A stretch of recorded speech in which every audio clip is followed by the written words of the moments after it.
فأنا ناصح لإخواني بالصدع بالحق تبيض وجوههم. السكوت في مسألة الحزبية يضرها، فاصدع بما تؤمر وأعرض عن المشركين. سلامي على دماج ورجالها والشيخ يحيى ودار العلم يا سعد بانيها. الحمد لله رب العالمين. أشهد أن لا إله إلا الله وحده لا شريك له وأشهد أن محمدا عبده ورسوله. اللهم صل على محمد عبدك ورسولك wa ala alihi wa ashabihi ajma'in, amma ba'd. Ini Aiman cuti terus? Iman. Online. Sekolah di rumah. Baik. Sekolah dulu selalu dapat penyapu dari rumah. Baik. Qala al-Imam Ibnu Katsir rahimahullahu ta'ala, wa qad qila innahu kana yusalli ila Baitil Maqdis qabla an yablughahu an-nasikh ila Ka'bah. Telah dikatakan bahwasanya Rasulullah sallallahu alaihi wasallam, ini enggak tahu nih failnya kembali ke mana. Zahirnya adalah Najasyi menurut pendapat sebagian orang. Najasyi salat ke arah Baitul Maqdis sebelum sampai kepadanya ayat yang memansuhkan itu untuk menuju ke Ka'bah. Kama hakahul Qurtubi an Qatadah, sebagaimana dinukilkan oleh Qurtubi dari Qatadah. Wa dzakara al-Qurtubi annahu lamma mat shalla alaihi Rasulullah sallallahu alaihi wasallam. Al-Qurtubi menyebutkan bahwasanya tatkala An-Najasyi itu meninggal dunia, Rasulullah sallallahu alaihi wasallam menyolatinya. Fa akhadha bidzalika man dhahaba ila sholati alal ghaib. Kemudian hadis ini diambil oleh ulama yang berpendapat adanya sholat ghaib. Kemudian Qurtubi mengatakan wa hadza khassun 'inda ashabina min salasati aujuh. Kata Al-Qurtubi, menurut para sahabat kami, yaitu para ulama Malikiyah, ini khusus. Dan itu yang betul. Khusus untuk apa? Yang case-nya seperti case Najasyi, tidak ada yang menyolati dia di sana. Karena ada 3 alasan. Yang pertama, ahaduha annahu alaihi salam syahadahu hina shalla alaihi tuwiyat lahul ard. Baik, untuk Nabi SAW, beliau menyaksikan Najasyi ketika beliau menyolatinya. Kenapa? Karena bumi ini dilipatkan. Tapi tentunya ini perlu dalil yang seperti ini. As-sani, yang kedua, annahu lam yakun indahu man yusalli alaihi. Nah, ini yang ma'ruf. Alasan kedua ini yang berlaku, yaitu tidak ada di samping Najasyi orang yang menyolati dia. Baik. Waqtarahu Ibnul Arabi, dan ini yang dipilih oleh Ibnul Arabi, guru dari Al-Qurtubi, dan ini yang betul. Jadi bukan hanya khusus untuk Nabi Muhammad, tapi khusus untuk orang yang case-nya seperti ini. Maka boleh kaum muslimin menyolati untuk orang-orang yang memang meninggal dunia dalam keadaan tidak disolati oleh orang-orang di dekatnya. Qala al-Qurtubi wa yab'udu ayyakuna malikun muslimun laisa indahu ahadun min qaumihi ala dinih.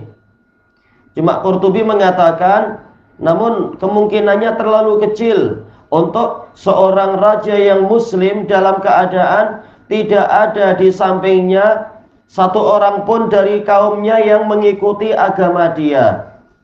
Waqad ajaba Ibnul Arabi ala hadza. Tapi apa? Gurunya sendiri telah menjawab tentang masalah ini. La'allahum lam yakun indahum syar'iyatus sholati alal mayyit. Boleh jadi mereka tidak memiliki yaitu dalil tentang disyariatkannya menyolati jenazah. Dan itu mungkin karena mereka jauh dari ajaran Nabi Muhammad SAW, jaraknya jauh sekali. Kalaupun ada yang masuk Islam misalkan di sana, atau boleh jadi sebelum itu, yaitu pada masa Najasyi dan seluruh pengikutnya itu masih memeluk agama Nasraniyah, yaitu boleh jadi memang tidak ada pensyariatan sholat jenazah, sehingga memang Najasyi tidak disolati oleh orang-orang yang menyangka Najasyi itu masih beragama Kristen dari kalangan pengikutnya. Dan makruf sampai sekarang memang orang Kristen nggak ada yang menyolati jenazah, malah apa? Malah menyanyi-nyanyi atau menembakkan peluru atau apa, nggak ada faedahnya. Wahada jawabun jayyid, kata Al-Imam Ibnu Katsir, dan ini jawaban yang bagus. Sehingga kenyataannya memang tidak ada yang menyolati Najasyi di sana. Maka Rasulullah dan para sahabat pun menyolati dari jauh. As-salis, alasan ketiga bahwasanya ini khusus, annahu alaihi salatu wassalam innama shalla alaihi liyakuna dzalika kat-ta'lif li baqiyatil muluk wallahu a'lam. Rasulullah SAW hanyalah menyolati Najasyi agar amalan ini seperti untuk melunakkan hati bagi raja-raja yang lain, yaitu walaupun jauh mereka akan disolati jika mereka mau masuk Islam. Wallahu a'lam. Tapi alasan kedua itu yang ma'ruf. Karena ini bukan hanya khusus untuk raja. Rasulullah tidak membahas masalah orang ini raja atau tidak. Kemudian waqad auradal hafidz Abu Bakar ibnu Mardawai fi tafsiri hadhil ayah min hadisi Abi Ma'syar an Muhammad ibni Amr ibni Alqamah an Abi Salamah an Abi Hurairah radhiyallahu an qala Rasulullah sallallahu alaihi wasallam ma bainal masyriqi wal maghribi qiblatun li ahli al-Madinah wa ahli Syam wa ahli al-Iraq, yaitu dengan sanad yang ini. Walaupun ada pembicaraan tentang Abu Ma'syar As-Sindi, dia lemah, tapi kita tengok apakah ada penjelasan yang lebih panjang tentang ini. Rasulullah bersabda, arah timur dan barat, yaitu arah di antara timur dan barat itu adalah kiblat untuk penduduk Madinah, penduduk Syam dan penduduk Irak. Kalau kita jelas apa? Ma'ruf, yaitu arahnya adalah ke barat atau ke barat tambah utara sedikit atau yang seperti itu. Apa istilahnya? Barat daya. Barat daya. Walahu munasabatun hahuna. Sayangnya ini muhakiknya tak membahas. Tapi yang setelahnya baru dibahas. Ayo. Dan ada kesesuaian di sini. Wa qad akhrajahu Tirmidzi wa Ibnu Majah min hadis Abi Ma'syar. Wasmuhu Najih ibnu Abdurrahman As-Sindi Al-Madani. Yang ma'ruf dia dhaif. Kita tengok nanti penjelasannya. Lafadznya ma bainal masyriqi wal maghribi qiblah. Arah antara timur dan barat itu adalah kiblat.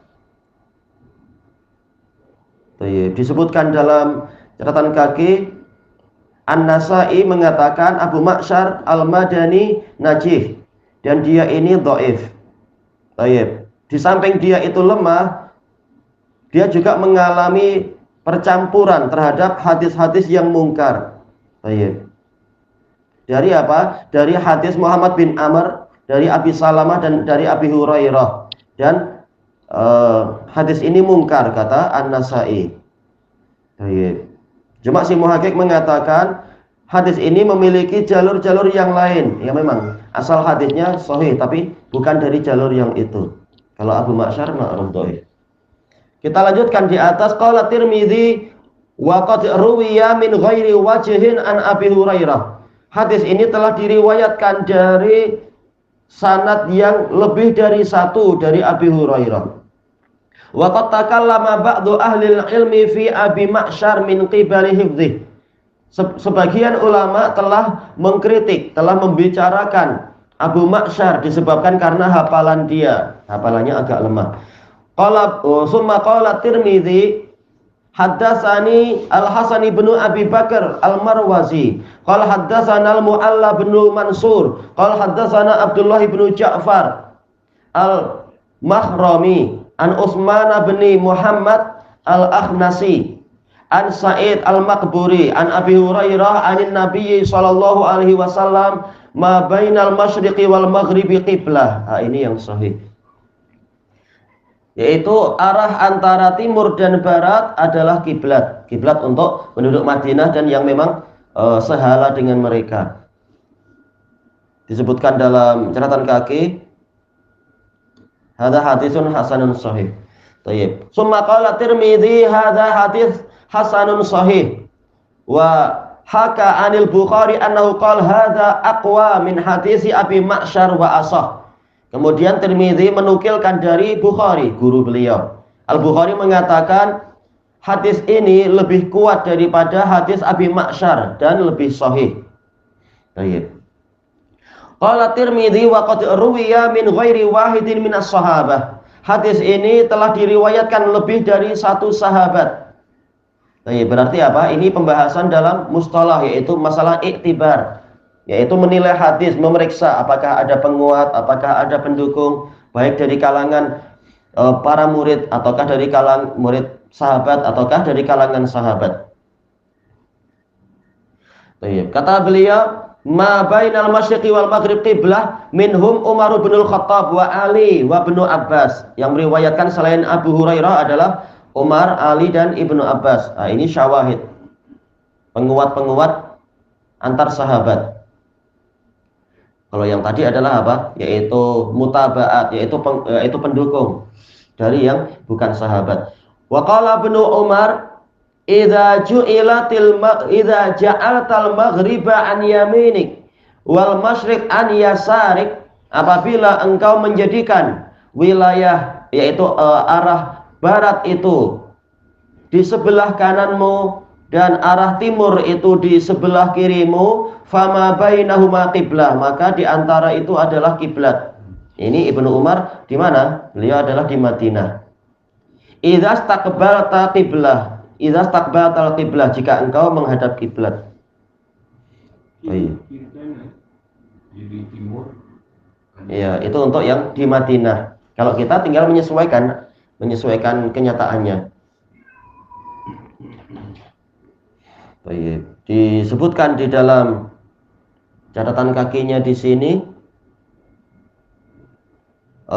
Ibnu Abi Hatim dalam Ilal mengatakan, saya bertanya kepada ayah saya tentang hadis yang diriwayatkan oleh Hammad bin Salamah dari Hajjaj dari Al-Qasim bin Abdurrahman dari Abdullah bin Umar.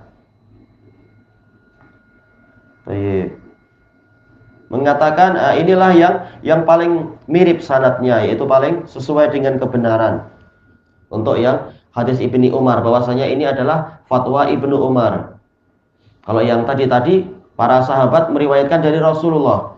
Adapun kalau sanad ke Ibnu Umar ini mauquf, kalau yang lain-lain marfu. Tak masalah, ini semuanya betul. Summa qala Ibnu Mardawai haddatsana Ali bin Ahmad bin Abdurrahman qala haddatsana Yaqub bin Yusuf maula Bani Hashim qala haddatsana Syu'aib bin Ayyub qala haddatsana bin Numair an Ubaidillah bin Umar an Nafi' an Ibni Umar anin Nabi sallallahu alaihi wasallam qala ma bainal masyriqi wal maghribi qiblah. Baik. Masalahnya apa? Ini marfu' kepada Rasulullah dari hadis Ibni Umar. Namun yang ditansis oleh Abu Hatim Ar-Razi adalah yang betul adalah mauquf. Kita lihat catatan kakinya di sini. Al-Hakim mengatakan sahih sesuai dengan syarat Bukhari Muslim karena Syu'aib bin Ayyub thiqah dan telah menyebutkan sanadnya sampai ke Rasulullah, dan ini disepakati oleh Az-Zahabi. Si Muhaqqiq mengatakan, adapun tentang Syu'aib ini, Syu'aib bin Ayyub,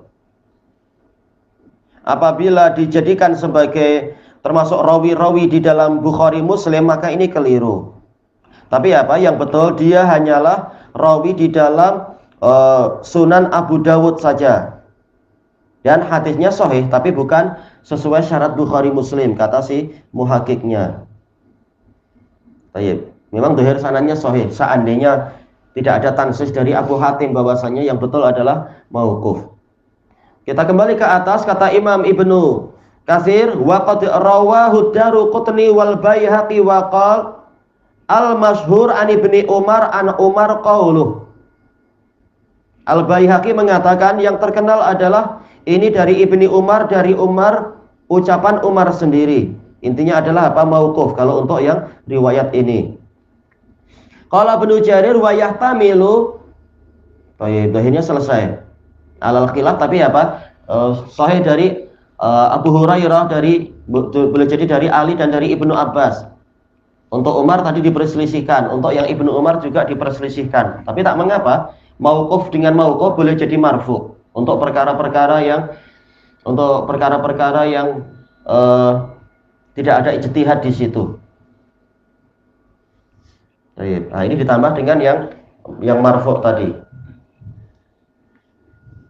Kemudian waqala Ibnu Jarir wa yahtamilu fa aina ma tuwallu wujuhakum fi du'aikum li fahunalika wajhi. Ada kemungkinan makna dari ayat ini yaitu Allah Ta'ala berfirman, maka ke arah manapun kalian menghadapkan wajah-wajah kalian di dalam doa kalian kepadaku, maka di sana ada wajahku. Astajibu lakum du'aakum. Aku mengabulkan untuk kalian permohonan kalian. Yaitu bukan masalah sholat, namun masalah doa. Kalau doa memang mustahabnya menghadap kiblat. Kalau menghadap ke yang lain pun boleh, ke arah yang lain. Kama haddatsana al-Qasim, haddatsana al-Husain, haddatsani Hajjaj. Qala Ibnu Juraij, qala Mujahid. Nah, ini Ibnu Juraij mudallis, tidak terang-terangan menyebutkan dari siapa untuk ke Mujahid. Biasanya Ibnu Juraij kalau ke Mujahid itu adalah Lais bin Abi Sulaim, dhaif. Kita lihat nanti catatan kaki dibahas enggak. Lamma nazalat ud'uni astajib lakum. Manakala turun ayat Allah berfirman, berdoalah kalian kepadaku, niscaya aku akan mengabulkan untuk kalian. Qalu ila ain. Maka para sahabat bertanya, menghala kemana? Fanazalat fa aina ma tuwallu fasamma wajhullah. Maka dimanapun kalian menghadapkan wajah kalian, fasamma wajhullah, di sana ada wajah Allah. Qala Ibnu Jarir wa ya'ni biqaulihi. Tak ada catatan kaki lagi ya. Tapi yang maruf memang apa? Dhaif. Ibnu Juraij langsung ke Mujahid itu dhaif. Qala Ibnu Jarir wa ya'ni bi qawlihi innallaha wasi'un alim. Ini akhir pembahasan berarti.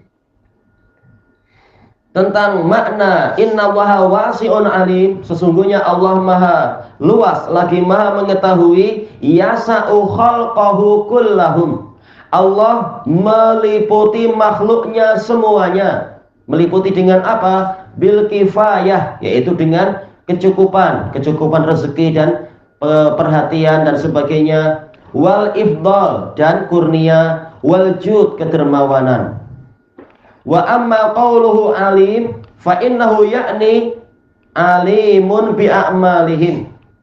Maknanya adalah Allah tahu tentang amalan-amalan mereka. Ma yaghibu anhu minha syai'. Tiada sesuatu pun yang luput dari Allah Ta'ala, yang tidak diketahui oleh Allah Ta'ala dari amalan-amalan mereka tadi. Wala ya'zubu an ilmih. Tidak ada yang luput dari ilmunya. Kalau tadi yaghib, tidak ada yang menghilang dari ilmu Allah. Wala ya'zub, tidak ada yang luput dari ilmu Allah. Bal huwa bi jami'iha alim. Bahkan dia Maha tahu tentang semuanya. Tahu tentang zat mereka, tahu tentang amalan dan keadaan mereka. Baik, sampai di sini tafsir Ibnu Katsir. Kita ambil faedah sedikit yang senang untuk diperolehi dari tafsir Syekhuna Al-Harari rahimahullah. Baik, setelah membahas panjang lebar masalah qiraah dan juga membahas panjang lebar tentang masalah sorofnya juga, kemudian apa? Beliau menukilkan ucapan dari tafsir Al-Khazin rahimahullah. Al-Khazin tafsirnya kalamnya bagus-bagus walaupun tidak maksum. Kata beliau rahimahullah, makna ayat ini adalah sesungguhnya timur dan barat itu hanyalah milik Allah. Demikian pula seluruh di antara timur dan barat. Berarti apa? Utara selatan juga masuk. Dan apa saja yang di antara itu. dari sisi kekuasaan, dari sisi penciptaan dan kekuasaan, semuanya adalah milik Allah. Namun Allah di sini hanyalah mengkhususkan penyebutan timur dan barat dalam bab apa? Mencukupkan penyebutan ini untuk isyarat kepada arah-arah yang lain, kepada seluruh arah. Dan ini ma'ruf di dalam bahasa Arab. Mimbab apa itu? Zikrul ba'd urida bihil kul, menyebutkan sebagian, namun yang dimaksudkan adalah semuanya. Baik. Kata beliau, karena memang kenyataannya semuanya adalah milik Allah Ta'ala, dan semua di antara barat dan timur itu adalah ciptaannya, semua adalah hamba Dia. Dan sungguh kewajiban bagi seluruh makhluknya adalah menaati Dia di dalam perkara yang Dia perintahkan pada mereka, dan di dalam perkara yang Dia larang mereka untuk mengerjakannya. Kemudian arah yang mana Allah memerintahkan mereka untuk menghadap kepadanya itu adalah kiblat. Karena kiblat ini, kiblat yang ada ini bukanlah kiblat secara zatnya, yaitu masalah Baitul Maqdis atau masalah Ka'bah atau yang lain-lain, itu bukan secara zatnya kiblat. Namun Allah Subhanahu wa Ta'ala itulah yang menjadikan dia sebagai kiblat dan memerintahkan hamba untuk menghala kepadanya, mengarah ke kiblat tersebut. Berarti apa? Kalau Allah kemudian membuat penghapusan untuk memindah ke arah yang lain, itu terserah Dia. Karena kita dilarang fanatik pada benda mati atau arah tertentu. Kita disuruh fanatiknya adalah kepada Allah, patuh kepada Allah. Terserah Allah menyuruh kemana kita ikut. Bukan masalah fanatik pada kiblat yang ini atau kiblat yang itu. Maka apabila Allah menjadikan Ka'bah sebagai kiblat, jangan kalian mengingkari itu. Bantahan kepada 3 jenis kelompok yang mengingkari Nabi Muhammad dan para sahabat. Karena Allah Ta'ala itulah yang mengendalikan dan mentadbir para hambanya sekehendak Dia. Fa'ainama tuwallu fasamma wajhullah, yaitu di sanalah kiblat Allah, yang mana Dia menghadapkan kalian ke kiblat tersebut. Baik. Ini makna betul tanpa meniadakan tentang adanya wajah Allah seperti yang ditafsirkan oleh Rasulullah SAW. Jelas Allah punya wajah, dan Allah memang meletakkan wajahnya di hadapan orang yang sholat, walaupun tidak harus dekat sekali dan sebagainya. Adapun yang lain-lain ini kurang lebih sama dengan penjelasan dari Imam Ibnu Katsir, masalah makna wasi', juga masalah makna alim dan seterusnya. Ilahuna wallahu a'lam.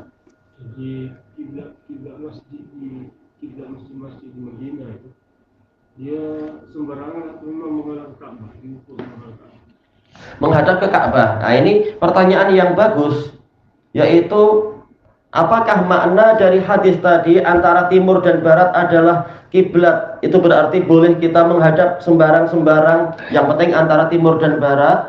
Dijelaskan oleh para ulama ini untuk orang yang kesulitan. Adapun orang yang mampu untuk menentukan kiblat secara tepat, maka dia terkena ayat yang insya Allah nanti akan dibahas. Yang nanti itu yaitu apa? Fawallu wujuhakum syatral masjidil haram. Maka halakan, arahkan wajah kalian, palingkan wajah kalian ke arah Masjidil Haram. Yang mampu wajib dia ke arah Masjidil Haram. Yang tidak mampu mengalami kesalahan-kesalahan, Allah memaafkan. Yang penting apa? Tidak terlampau parah, tidak betul-betul ke arah timur seperti yang dilakukan oleh orang Nasoro. Yang penting berusaha. Baik. Wallahu a'lam. Zaman dulu tentunya apa? Kesulitan. Zaman sekarang alhamdulillah kemudahan banyak sekali untuk membuat jadi sangat tepat. Jelas tidak sama antara yang ijtihadnya tepat dan tidak tepat. Yang tidak tepat dimaafkan.